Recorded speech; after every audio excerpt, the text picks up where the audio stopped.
It's got to be real. Be real. Be real. Yo. Okay, so Saul Canelo Alvarez versus Triple G Gennady Golovkin. This fight is...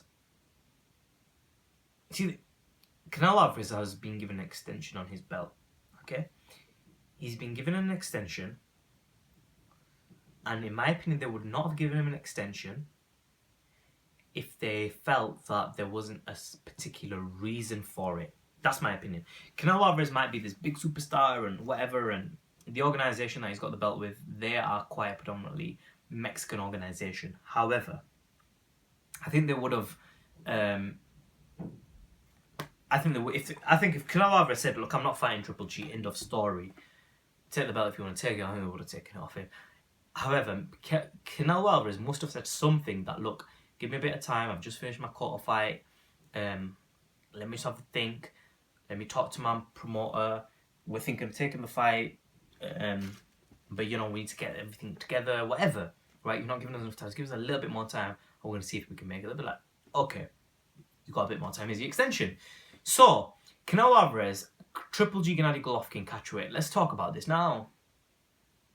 I'm a huge supporter of Canelo Alvarez. Let's put that out there. I'm not going to duck it. I'm a massive supporter of Canelo. I've always been a supporter of Canelo. Everybody is jumping on Canelo since he beat Cotto. I've been a supporter of Canelo from day one.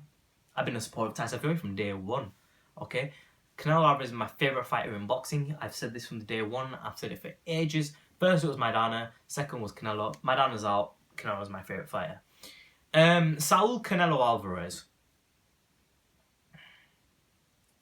The 155-pound catchweight that he's demanding for the 160-pound belt. Now, on the shell, on the exterior, it looks ridiculous. Why the hell is Canelo calling for a 155-pound catchweight? What's my opinion? My opinion is that this 155-pound catchweight against Triple G Gennady Golovkin it's not what it shouldn't.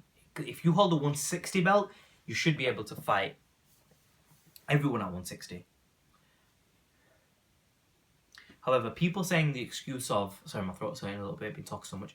People holding the excuse of, "Oh, Canelo makes 160 easy, why don't he just fight Triple G at 160? He's such a big guy, blah, blah, blah. He's ducking Triple G." Let me say something. Saul Alvarez, right? Saul Canelo Alvarez faced Erislandy Lara, and he proved to everybody he fought a no-namer. Lara wasn't a massive name, he was a no-namer. He fought a guy who was risky, who brought less money, but he fought them for what reason? For glory and for reputation. That's why Canelo faced him. That's what type of guy Canelo Alvarez is. Canelo fights anyone. I'm very passionate about this. Anyone that says otherwise, I don't want to swear on Be Real TV, but, F you, okay? Canelo proved that he will face anyone. He faced Erislandy Lara. Very risky. If he loses to Triple G, he builds his career back. He lost Lara. That was a big thing, that was massive. He had the guts to go in the ring and do it.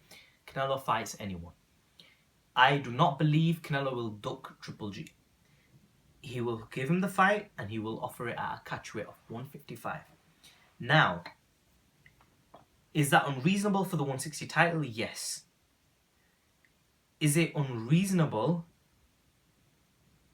otherwise? No. What do I mean? Canelo Alvarez is a big name. Triple G is not a big name in terms of pay-per-views. Okay? We've seen it with Triple G's pay-per-view buys. They were very low. Canelo's versus Cotto's were way higher.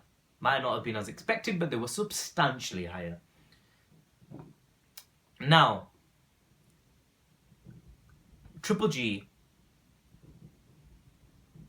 people are saying that if Canelo comes in on fight night weighing a certain amount, okay? Let me explain this to you about weights, okay? Because unless you've had a lower percentage of body fat than 10%, don't talk to me about weight cutting, because you don't know. I've done it where I've been ripped and lean. I think it was an 8 to 11 weeks, something in between that. I did a cut and I ripped my body up, low GI carbs, cut the carbs down week by week, high protein, a lot of jogging, and I ripped my body and I shredded, okay? I was ripped at the time, 6-pack, I had my veins popping as well, right?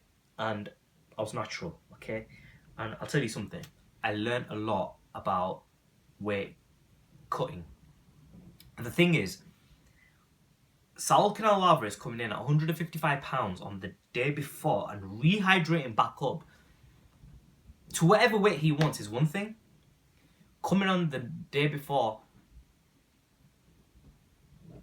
coming in at 160 pounds and hydrating back up to the weight that he is, that is not the best thing for Canelo, because everybody fights differently, everybody's got a different style. Now Triple G might only hydrate up to, I don't know what he hydrates up to. He might only, okay, so let's just say both of them hydrate up to 168, okay, or 170. Let's just put ballpark figure 170. They both hydrate to 170 for argument's sake, yeah. But Canelo comes in on 155 the day before, right? Triple G always comes in at 160 the day before. Triple G will be accustomed to gaining just that much weight, and he'll be faster in the ring. Canelo, if he comes in at 160, he's not going to be as... 155 is Canelo's weight, what he likes to come in, and he's like at a certain body fat percentage. He hydrates back up to a higher weight. Do you know what I mean? It's different for everybody. Mayweather, he doesn't add a lot of weight in between weigh-ins and a fight, or so it goes.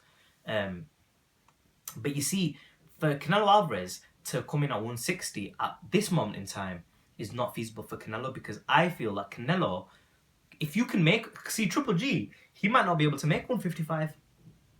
Canelo can. Therefore, Triple G's a bigger guy. For Canelo Alvarez to face Triple G at 160, Canelo Alvarez, in my opinion, shouldn't fight Triple G yet.